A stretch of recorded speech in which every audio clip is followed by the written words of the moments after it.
Մենք հաշտում է զավակներ ենք չենք վախի 44-օրյա պատերազմի դրվագներից է, երբ գնդերեցները մեկնում են առաջնագիծ։ Գնդերեցները խաչով եւ զենքով զինվորի կողքին էին։ Նրանցից շատերն անմահացան թշնամու դեմ մարտերում։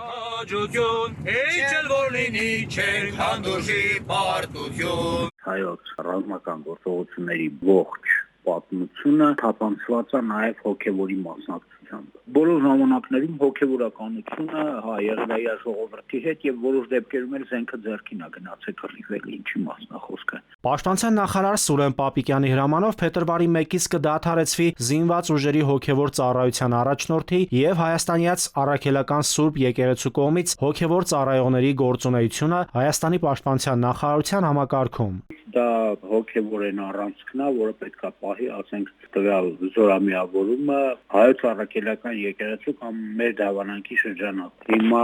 ինչով է դա բացատրվում, որ ասենք կտրուկ դնում վերացնում ենք, մենք հոգևոր որևէ տար ուզում ենք չմնա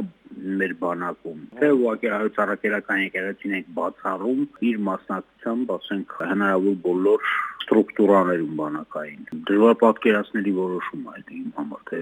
ինչից ելնելով է դա։ Հոգևոր ծառայությունը զինված ուժերում հսկայական դեր է ունեցել զորքերում, բարոյահոգեբանական վիճակի, զինծառայողների միջև հարաբերությունների եւ ուսումնական դաստիարակչական գործընթացների վրա։ Գոյություն չունի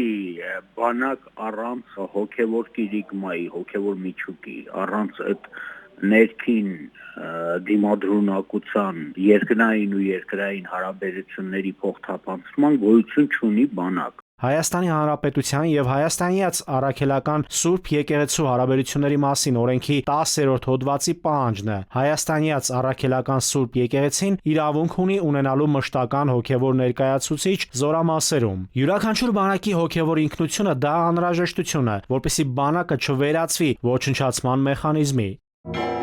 Հոգևոր ծառայության նպատակներից է զինված ուժերի անձնակազմին հաղորդակից դարձնել Քրիստոսի ավետարանին եւ քրիստոնեական հավատքի սկզբունքներին, հայաստանյաց առաքելական Սուրբ եկեղեցու դավանանքի, եկեղեցական կանոնների եւ համանդության համաձայն, Հայաստանի զինված ուժերի անձնակազմին դաստիարակել քրիստոնեական բարոյական սկզբունքներով եւ ազգային հայրենասիրական ոգով։ Նաիրի Մուրադյան, ժամը լրատվական։